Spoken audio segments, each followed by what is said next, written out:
ప్రస్తుత రోజుల్లో రాజకీయాలంటే చాలా మందికి గుర్తుకు వచ్చేది మాటల యుద్ధం, ఆరోపణలు, విమర్శలే. ఒకరిపై ఒకరు విమర్శలు చేసుకోవడం, సభల్లో ఘాటు వ్యాఖ్యలు చేయడం ఇదే రాజకీయాల రూపంగా మారిపోయింది. కానీ ఈ సాధారణ దారికి భిన్నంగా నారా లోకేష్ ఒక కొత్త ఆలోచనతో ముందుకొచ్చారు. ఆయన లక్ష్యం కేవలం పదవి కాదు, ప్రజలు, నేతల జీవితాల్లో మార్పు తీసుకురావడం.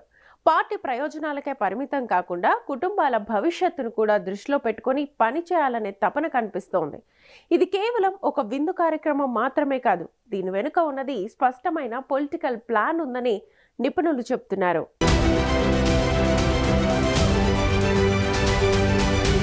టీడీపీ జాతీయ ప్రధాన కార్యదర్శి, రాష్ట్ర ఐటీ మానవ వనరుల శాఖ మంత్రిగా పనిచేస్తున్న నారా లోకేష్ కూటమి ప్రజాప్రతినిధులు వారి కుటుంబాలతో మంచి సంబంధాలు పెంచుకోవడానికి ప్రత్యేక కార్యక్రమాలు చేస్తున్నారు. ఈ కార్యక్రమాలను ఆత్మీయ విందు సమావేశాలను పిలుస్తున్నారు. ఈ సమావేశాల ద్వారా అందరూ ఒకే కుటుంబంలా దగ్గరవుతారని ఆశిస్తున్నారు. ఇప్పటికే మచిలీపట్నం పార్లమెంట్ పరిధిలోని నేతలతో ఒక సమావేశం జరిగింది. అందులో అందరూ సరదాగా మాట్లాడుకొని సమస్యలు చర్చించారు.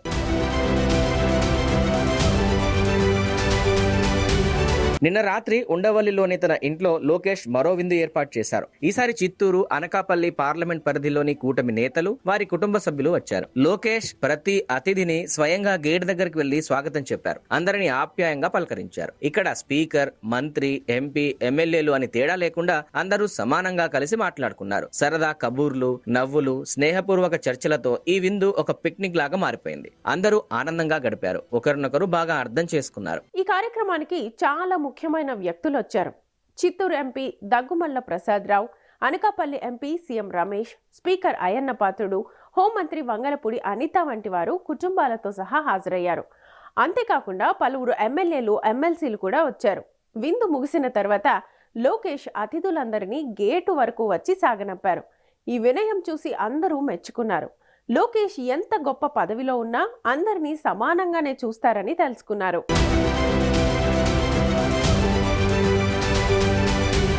ఈ విందు కేవలం భోజనంతోనే ఆగలేదు. లోకేష్ ముందుగానే ఆయా నియోజకవర్గాల్లో అభివృద్ధి పనుల గురించి చర్చించారు. గతంలో వచ్చిన వినతులు, అవి ఎంతవరకు పూర్తయ్యాయనే వివరాలను ఒక నివేదికగా తయారు చేయించారు. ఆ నివేదికను ప్రజా ప్రతినిధులకు స్వయంగా ఇచ్చారు. ఇది చూసి అందరూ సంతోషపడ్డారు. అంతేకాకుండా మహిళలకు మంగళగిరి పట్టు చీరలను బహుమతిగా ఇచ్చారు. ఈ చీరలు చాలా ప్రత్యేకమైనవి, స్థానిక కళాకారులు తయారు చేసినవి. మహిళలు ఈ బహుమతిని చూసి చాలా ఆనందపడ్డారు.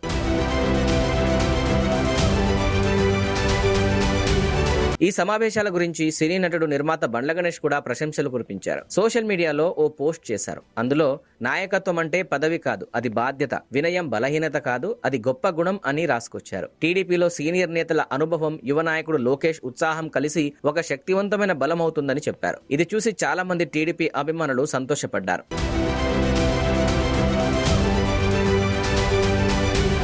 ఇదంతా చూస్తుంటే లోకేష్ ను భవిష్యత్ ముఖ్యమంత్రిగా తయారు చేసే ప్రయత్నాలు జరుగుతున్నాయని రాజకీయ వర్గాల్లో చర్చలు సాగుతున్నాయి. లోకేష్ పక్కా ప్లానింగ్ తో పనిచేస్తున్నారు. ఈ విందు సమావేశాలు కేవలం ఆతిథ్యం కాదు, ఇది రాజకీయ వ్యూహంలో భాగమని అంటున్నారు. ఇలాంటి కార్యక్రమాల ద్వారా పార్టీలో ఐక్యత పెరుగుతుంది, నేతల మధ్య సంబంధాలు బలపడతాయి. భవిష్యత్తులో టీడీపీ మరింత బలంగా మారుతుందని అందరూ ఆశిస్తున్నారు. లోకేష్ ఈ సమావేశాలతో పాటు అభివృద్ధి పనులపై దృష్టి పెట్టడం చాలా ముఖ్యం. ఎందుకంటే ప్రజలు రాజకీయాల్లో అభివృద్ధిని ఆశిస్తారు. గతంలో వచ్చిన వినతులు పూర్తి చేయడం ద్వారా నేతలు ప్రజల విశ్వాసం పొందుతారు. మంగళగిరి చీరలు ఇవ్వడం ద్వారా స్థానిక ఉత్పత్తులను ప్రోత్సహిస్తున్నారు. ఇది మహిళలను సంతోషపరుస్తుంది. దీంతో పాటు పార్టీకి కూడా మద్దతు పెరుగుతుంది. ఇలాంటి కార్యక్రమాలు రాజకీయాల్లో కొత్త ట్రెండ్ ను సృష్టిస్తాయి.